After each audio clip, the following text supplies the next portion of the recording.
Is being an Uber driver and Lyft driver bad for your health? Short answer, yes. I will say there is an asterisk on this in the sense that it depends upon how you go about it. But overall, I'm going to say in 90, maybe even 95% of cases, yes. This is something I never really talked about overall when it comes to physical health. In case you don't know, I'm huge into working out, parkour, calisthenics, always been obsessed with health, fitness, nutrition, and more. And in this video I did recently, talking about all the reasons why I will never drive for Uber and Lyft again, my main point, and one of those points, was physical health. I noticed I actually took a pretty big hit on my physical health, and this really isn't something I've ever really talked about in a lot of other videos. However, this is something I do want to talk about, one, to at least bring some attention to it, and two, give you some solutions in terms of overall health while being a rideshare driver. Now, the biggest issue I find when it comes to being a rideshare driver in terms of health is really two things just overall. One is how much you're sitting, and two is your nutrition. Now, here's an example of all the dangerous effects and side effects of sitting for way too long. We've probably heard this. In addition, here's another article talking about how, quote unquote, sitting is the new smoking. I will say I've done some more research about that. I think that is more of like a buzz phrase, like, oh, sitting's the new smoking. I've heard of some articles saying if you sit for 4 or 5 hours, that's like smoking a pack of cigarettes. Doing more research, that's more of an exaggeration. I think it's a cool, like, clickbaity title, being honest. But even still, overall, sitting for way too long is really, really bad for your health. And I will say, being very transparent, maybe a bit hypocritical as well. It's ironic, when I film these videos, I'm sitting. When I'm editing videos, I'm also sitting. When I'm making music, I am sitting. So I will say that although, yes, when it comes to rideshare driving, I was sitting a lot, I also sit a lot now. And I think the biggest difference overall is to make sure to get up and walk around a lot more. So jumping into the first point, the biggest thing I found when I was doing a lot of rides, especially full time with Uber and Lyft or whatever rideshare company you are driving for, is sitting for that long. You really start to feel it. I think for any full-time driver, you know what I'm talking about. There is something that's really odd where it's super exhausting driving, and it's kind of weird where you're like, I don't really get it because I'm driving. You're just doing this in a sense, right? You're driving from point A to point B, and then from point A to point B again, and you do that over and over again. But there's something weird, and I mentioned this in that video of why I'll never drive again, that I'd get back to my place, like say after driving sometimes for only 2, 3, 4 hours, not that long compared to a lot of other drivers, and I'd be like, okay, I should work out right now. I should work out. But for whatever reason, I would just be too tired. I'd be too exhausted, and I'd be like, ugh. So not only, was I sitting for such a long period of time, which of course is not good for your health, but I'd get back, and then I wouldn't work out, which again is even worse for my health, because I'm not working out when I absolutely should work out. So a big solution to this, I say to a lot of drivers, like say if you are driving, and you're like, wow, I'm sitting for a while, I'm starting to feel it, whether it's in your back, in terms of your posture. I do suggest have your seat in a good position where, you feel very comfortable. I will say that. There are also different back padding. My brother actually got me one because I do a lot of road trips and do a lot of distance driving in terms of road trips, where you kind of put it on the back of your seat so it gives your back a nice low posture. Excellent when you're driving for a while. Again, make sure you can see a chiropractor or a licensed professional, as every single person is a bit different, but these are great solutions to that. Another great solution, which I know might seem a bit weird, is to get out of your car. Now, a lot of these studies, when they talk about people sitting for too long, it is typically that you sit for too long in general. And what I mean is you're sitting for, let's say, hour, 2, 3, 4 hours straight without getting up. A big suggestion I have, and I know it sounds weird, but I promise you this actually does work. It made me feel a lot better once I started doing this when driving, is get out of the car. So there are some times, and we all know this, when you're driving, you pull up, the person's right there, they get in your car. A bit different. However, what I started doing is, let's say I pulled up and said, hey, I'm here, and they're like, hey, we'll be out in 1 or 2 minutes, right? You get that kind of thing, and they're like, hey, we'll be right out, we're not there yet. I find this is very common, of course, on Friday or Saturday nights. Sometimes in the morning too, if someone's running late. What I do is I'd actually get out of the car physically and just stretch. Now, I will say, there were some times where someone would come out and they'd see me kind of doing this moving, or like one of these, type thing. They'd see me doing that. And I'd be like, hey, what's up? I'm Mark. I'm your Uber driver or Lyft driver or whatever. Just kind of stretching a bit. It's been a long day. Not once did I ever have someone say, oh, that's weird. Why would he do that? I think people just get it. They're like, oh, I get it. You've been driving a lot. Like, you've been sitting a lot. Who doesn't want to get up and stretch a bit after sitting for that long period of time? And I know just some drivers, they're like, I'm not going to get out of my car every 20 or 30 minutes, and stuff like that.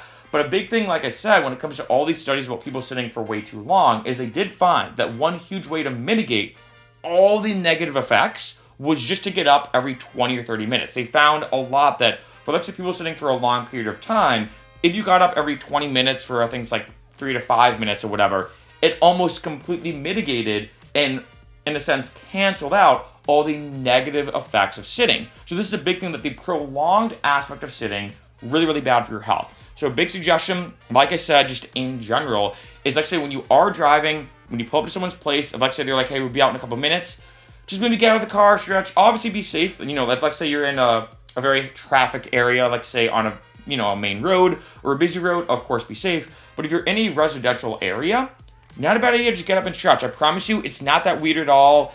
I've never once, being honest, like I said, never once had someone say to me like, oh, you're getting out of the car? No, because I think people get it. Like, it makes a lot of sense. The second thing, and I think this is a big one, and especially for me, this is a huge issue, is actually nutrition. This is a huge one I started to notice, especially, like I said, when driving full time. Because if you think about it, when you're driving, you don't have a microwave. You don't have a refrigerator. Yes, I know there are some cars you can get some probably plug-in or hookup, they can do it. But overall, you don't really have any way of eating what I like to call like accessible food, right? If that makes sense. So a big thing I started doing is maybe like protein bars, protein shakes. But it got to that point though, and I feel like we've all been there, where let's say you've been driving for hours, you're super tired, you're dead, you're exhausted, and then you see like the glowing M of the McDonald's, and you're like, all right, I'm gonna get it this once, but I'm not gonna get it tomorrow. And then tomorrow you say, okay, I'm gonna get it a second time, right? And then it kind of adds up. I think it's very easy when driving, because you're super exhausted and super hungry, to get bad food. So a big thing I personally do, I've talked about this before, I've been actually having this for years. I actually did an experiment on my vlog channel where I lived off only Huel for an entire month. I'm actually right now in Austin, Texas, hence kind of the unique scenery compared to my typical scenery. And I'm living off mostly this. It's funny, I'm having either Huel during my day or Austin barbecues. And a nice yin and yang, I feel like, of nutrition. But what's great about this is all you need to do is add water. So let's say when you're driving, this is a big thing you can do. Have, let's say, water with you, whatever, have a blender cup.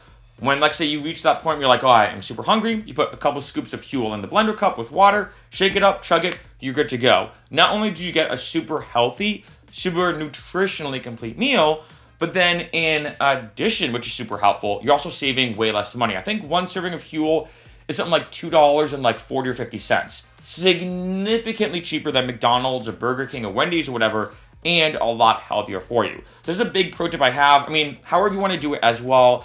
A big thing, just overall, nutrition is a huge thing I think you don't think about when driving. Now, yes, you can time it out. I know some drivers who say, hey, I kind of plan it out where I drive a little bit in the morning, come back and eat lunch, then I go back out, and in that case, awesome. But another big thing, though, I think this is another big issue, at least for me, again, I'm like to be very transparent in all my videos, is water intake. I typically drink about 1 gallon to 2 gallons of water every day. I did an experiment, again, on my vlog channel, where I drank, I'll put both those videos in the description, by the way, if you want to watch them, the Huel one and the gallon of water one. Drink 1 gallon of water a day, 40 days. It genuinely changed my life. However, when I was driving for Uber and Lyft, and I think this is more of a conscious, even slash subconscious thing, I wouldn't really drink a lot of water. As we all know, you have to go to the bathroom a lot, and it is super frustrating when you're driving, you're in a main city, and you're trying to find a bathroom and everything, and it can get super complicated. So I noticed when I was driving, I wasn't really drinking that much water at all, which not only is not the best thing for you, but in addition, and again, it's something I can't really explain as to why, I find any single time I'm driving for a long period of time, whether it's for Uber and Lyft, ride sharing, whether it's doing a road trip especially, it's super dehydrating. And again, I don't know why, especially on road trips. I've done some road trips where I drive 12 to 16 hours almost straight through, where I only stop to get gas or whatever. And for whatever reason, I remember being, especially on road trips, just aggressively dehydrated. So now it's kind of like a road tripping 101 for me, especially doing distance driving. I will always make sure to snag it like an electrolyte beverage in addition to water. My favorite, by the way, is Body Armor. I have no affiliation, by the way, with any of these companies. I'm just being honest about what I have. I have the no sugar version, by the way, because there's a lot of sugar in the other Body Armors, not the best. So I have the no sugar option of Body Armor, and then typically a bunch of water, and I'm pretty much good to go. But with Uber and Lyft, this is another big issue, right? So these are all different things you kind of have to think about. But overall, again, going back to the main point of this video in terms of just overall health, one, like I said, I noticed my health was suffering, I think, a lot from sitting that long, from just being super sedated, right? Not really moving, not doing any physical activity, whether it was driving during it or even post-driving. So a big thing I suggest, see if you can get up every 20 to 30 minutes. Just a huge pro tip. I think it's super important. And in addition, when you get back to your place, make sure you do some type of workout. Even if, like, say you get back and you're like, all I'm gonna do is 20 push-ups, 20 sit-ups. And again, I know it sounds ridiculous, but I do like to be very transparent. Even if you do a mini workout, it's so good. My favorite quote from fitness is, no matter how slow you go, you're still lapping everybody sitting on the couch. So even if you can only do 10 push-ups, 10 sit-ups, still better than nothing. The second thing is really focus on your nutrition. Again, maybe this is just me, right? Everyone's different. I noticed I was eating horribly when being a rideshare driver. And then at one point, it kind of became apparent to me, like, wow, I think I got fast food like 4 times last week when driving for Uber and Lyft. Maybe I should think of other solutions. And again, maybe it's that in your area, you can grab a nice salad bowl or whatever that's super convenient and not too expensive. Maybe it's you having Huel, like I personally do. Maybe it's you, I don't know, find a way to pack a lunch. I've heard of some drivers where they'll have like almost like a lunch box, like you bring to school or whatever. They put a bunch of ice in it. Then they put their meal in it that's already kind of pre-made, like meal prepping in a sense. That way it's still cold and still good to eat. And they can eat it, like say when they want to take a break for, 10 or 20 minutes when on the road and then get back out there. I'm just telling you overall, whether you're driving part-time, but especially for my full-time drivers, you don't want to just kind of ignore your physical health, because I promise you, over time, especially if you're driving a lot, it can get a lot worse.